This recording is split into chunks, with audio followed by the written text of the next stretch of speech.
The reason behind Red Bull's struggles.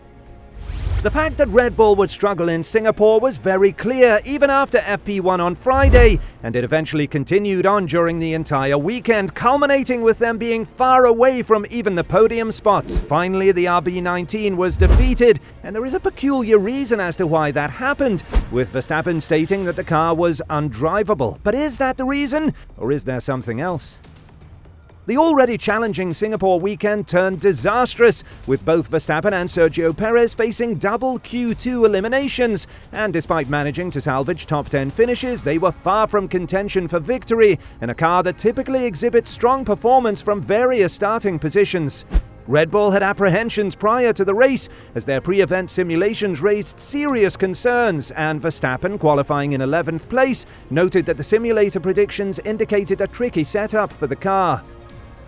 Red Bull's preparations for both Singapore and Japan races in this back-to-back header left them struggling to find the right configuration, and although the same car felt exceptional on the sim at Suzuka, the outcome was disastrous. The Marina Bay Street Track's rapid grip improvement, especially between the first and second runs of Q1, caught them off guard, and despite making some progress with overnight adjustments for final practice, Red Bull inadvertently worsened the car's performance for qualifying and the race itself. The analysis reveals a car placed in a particularly challenging setup window due to the unique demands of the track, and this transitioned it from being the fastest car by a wide margin to merely competitive, so failing to find the right setup prevented Red Bull from even achieving that level of competitiveness. On most other tracks, the RB19 can maintain a lower rear ride height than its competitors without experiencing excessive bouncing.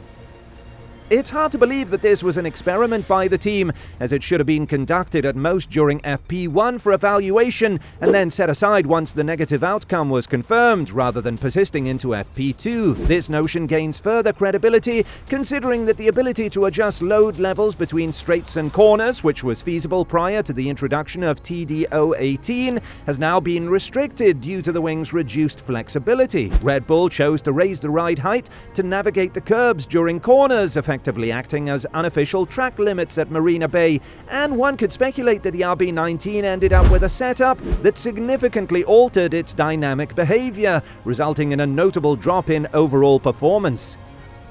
It seems improbable that the engineers will manage to completely overhaul the setup before qualifying to provide Verstappen and Perez with a comfortable car capable of matching Ferrari's demonstrated performance. It's worth noting that while the FIA never officially disclosed which teams made the most use of wing flexibility before TD018, in the paddock during the Italian Grand Prix, 3 teams were often mentioned as the most likely to be affected: Alpine, Red Bull, and Mercedes, with potential implications for Aston Martin as well. Regardless, it's accurate to highlight that in FP3, Red Bull appeared to adopt a lower setup compared to Friday. However, issues with porpoising and difficulties in achieving sharp corner entry were still evident. Verstappen, however, was confident that the team could have gotten into the podium fight, but stated that luck wasn't on their side today.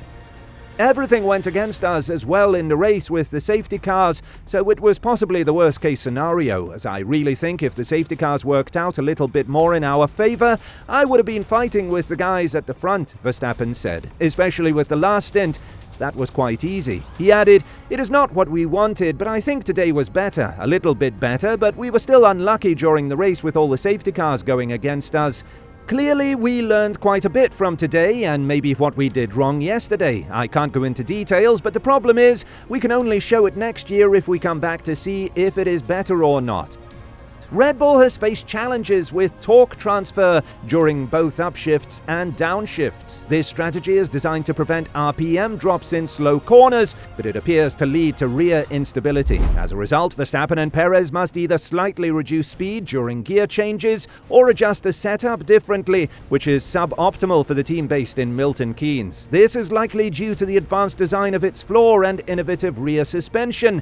However, at certain tracks, a different constraint comes into play. be the risk of grounding out the legality plank that sets the minimum legal ride height. Unlike other cars, which cannot run as low as the Red Bull without triggering bouncing, they don't need to worry about grounding the plank excessively because they can't reach such low levels in the first place, but the Red Bull, on the other hand, can. This becomes a concern at circuits like Spa and Singapore. For Singapore, Red Bull had to raise the car much higher than usual to ensure compliance with the regulations, and unlike many of its competitors, Red Bull hasn't fine-tuned its aerodynamics for such a high ride height. You might recall Red Bull's dominance at Spa, where the grounding issue arises from the combination of Eau Rouge's high speed and the vertical load generated by compression as the cars tackle that very steep uphill segment of the track. So Verstappen and Perez spent the entire race there easing off before the compression, while everyone else was at full throttle. They were instructed to actively increase the car's ride height through that section by reducing speed rather than compromising the downforce that contributes to the car's outstanding performance. And while it's a clever workaround with the bumpy terrain of Singapore, such a solution wasn't viable. This may have come down to a fundamental challenge in getting the car to utilize its tires effectively. Red Bull has been exposed a few times this year as its tire-friendly characteristic, while beneficial in races, can pose difficulties in qualifying due to a slower tire warm-up, especially on the front axle. Perhaps this contributed to the first sector in Singapore being particularly challenging for Verstappen and Perez. But despite the timing of Red Bull's struggles coming exactly when these new TDs came into play, the team thinks it is a red herring to suggest that it is why it struggled. In fact, Red Bull team boss Christian Horner was adamant that the squad had to make 0 changes to its car as a result of the new FIA stance. Asked to explain the details about what went wrong, Horner said, "It's all engineering stuff. There's no silver bullet in this business. I know all of you would love to blame the TD, but unfortunately we can't even blame that because it's not changed a single component on our car." Pushed to clarify whether the team had to change the way it operates any of its components, Horner replied, "No, 0. I think that in order to see whether Red Bull really is in a slump and affected by these new regulations, we need to wait for the Japanese Grand Prix, where aero actually matters, because even Red Bull can make setup mistakes, not to mention how they've been saying for months now that Singapore won't suit their car." I'll also add that if the 4-way battle for the win had been for the 3rd position, it just wouldn't have the same impact. And no matter what people say about that, it doesn't matter who wins because it's good racing. I personally don't care as much if it's a battle for the win versus a battle for the final podium spot. It doesn't evoke the same level of excitement, and today was a whole different story, and it kind of offers a glimpse into what the competition would be like if Red Bull wasn't as dominant as they are week after week. The thing about Red Bull is that they'll bounce back. I mean, judging by the pace of Verstappen, especially towards the end of this race, if their car is within a 10th or 2 of pole position, they're bound to have a car that's significantly faster in race conditions. I'm pretty confident that'll be the case again next weekend in Japan. As for Ferrari, they've had a great race and have something to look forward to and build upon in the future. And whether or not Red Bull will be back this weekend, it has been proven yet again that to win all races in a season is exceptionally hard, even for a car as dominant as the RB19. We hope we will see a few more races like this until the end of the season, because that's what the sport is all about. Let us know your thoughts. Did you enjoy the race? And do you think Red Bull will struggle again in Japan? Thanks for watching, and we will see you in the next video.